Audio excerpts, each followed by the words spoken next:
जबलपुर का Pandit Ravishankar Shukla right town stadium इन दिनों कई तरह के विवादों से घिरा हुआ है, जिसका विरोध लगातार कांग्रेस पार्टी करती चली आ रही है। और अब ताजा मामला मॉर्निंग और इवनिंग वॉकर्स के सामने आया है, जहां पर उनके साथ हो रही अवैध वसूली के खिलाफ कांग्रेस ने मोर्चा खोल दिया है। दरअसल जबलपुर कांग्रेस पार्टी ने एक पत्रकार वार्ता में खुलासा करते हुए बताया कि स्मार्ट सिटी के Pandit Ravishankar Shukla right town stadium के संचालन का ठेका एक ही कंपनी को दिया गया है। यह ठेका 6 चीजों का था, जिसमें स्टेडियम का मैदान, बिल्डिंग का भूतल, प्रथम तल, द्वितीय तल, तृतीय तल और चतुर्थ तल का।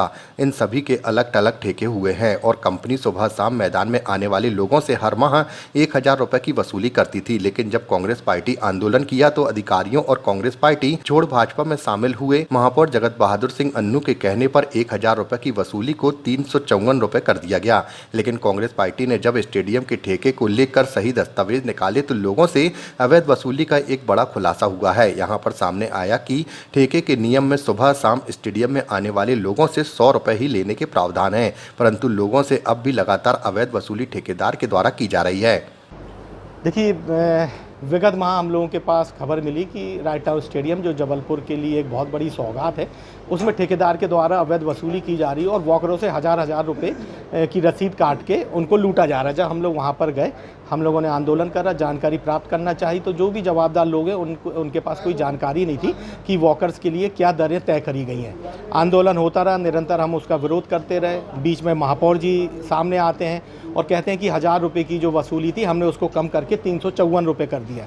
हमने कहा फिर भी ठीक है, 354 करा, ठेका शर्तों की नियम क्या है, किस दर पे वसूली करने का ठेकेदार को उसमें आपने छूट दी है, वो कोई जानकारी हम लोगों को नहीं दी गई। जब हम लोगों ने दस्तावेज निकाले तो उस दस्तावेज में साफ तौर पे लिखा हुआ है कि मॉर्निंग वॉकर्स के लिए, मॉर्निंग वॉकर से ठेकेदार मात्र 100 रुपये प्रति माह तक वसूल करने का अधिकारी है। जब 100 रुपये वसूल करना आपकी ठेका शर्तों में लिखा है तो स्मार्ट सिटी सीईओ, नगर निगम के माननीय महापौर जी इस बात की पैरवी क्यों कर रहे हैं कि ठेकेदार को छूट है? तो या तो इस टेंडर शर्तों को ना सीईओ ने पढ़ा, ना माननीय महापौर जी ने पढ़ा, और अगर पढ़ा और 254 रुपये की अतिरिक्त छूट अगर उस ठेकेदार को दी लूट करने की, तो कहीं ना कहीं इसके पीछे कुछ गोलमाल है।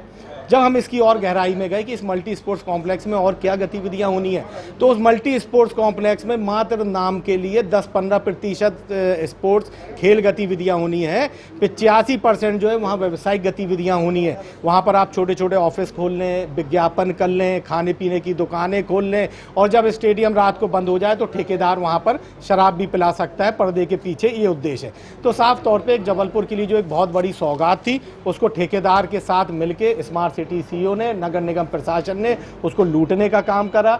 खेल हमारे जो जबलपुर की खेल प्रतिभाएं हैं उनको, उनके भविष्य को समाप्त करने का काम करा। ठेकेदार को इस बात तक की छूट दे दी कि वह खिलाड़ी और कोचों से कितनी भी वसूली कर सकता है। उस ठेके में साफ तौर पे निर्देश है कि आपको खेल एवं युवा कल्याण विभाग के जो मानक है उसको फॉलो करना पड़ेगा, और वो विभाग बोलता है 120 रुपये अतिरिक्त आप खिलाड़ियों से नहीं ले सकते। वहाँ 3000 से 6000 रुपये की वसूली हो रही है और अधिकारी उसको करने की छूट दे रहे हैं।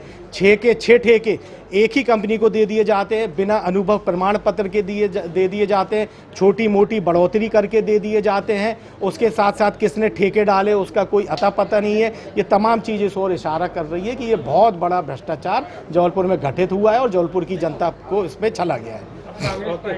देखिए, इस बातों को लेके हम लोग आम जनता तक जा रहे हैं। स्टेडियम के चारों ओर हम लोग बोर्ड लगाएंगे कि आप सिर्फ 100 रुपये दें, और जिनने पहले पैसा दिया है उस ठेकेदार से ही वो अपने आने वाले महीनों पर इसको एडजस्ट कराए।